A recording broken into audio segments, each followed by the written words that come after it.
Вие гледате дека јас кога доаѓам во маркет, тогаш и купувам тоа што ми е потребно. И дополнително со министерот за економија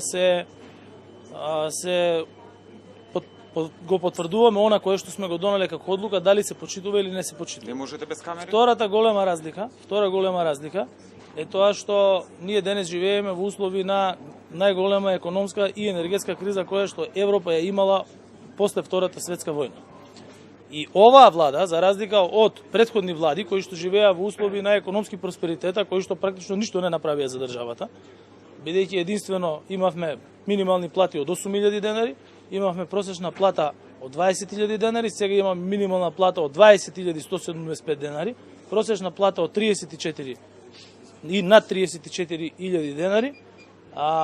Ова е начинот на кој што треба да се види, каде што може да се информираме точно кои се производите кои што има одлука, дали се почитува одлуката, и друг начин не постои на лице место да се уверите. Така да не треба никаков PR експерт да дојдете во маркет во кој што сте доаѓале во изминатите 15-20 години да купувате за да тоа го направите.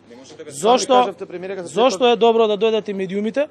Бидејќи јас улогата во ваква криза и улогата во идентификување на она што се случува на пазарот, како значајна ја гледам на медиумите, тоа го каже и министерот за економија, бидејќи медиумите секако дека имаат исто така големо ниво на информации кои што ги примаат.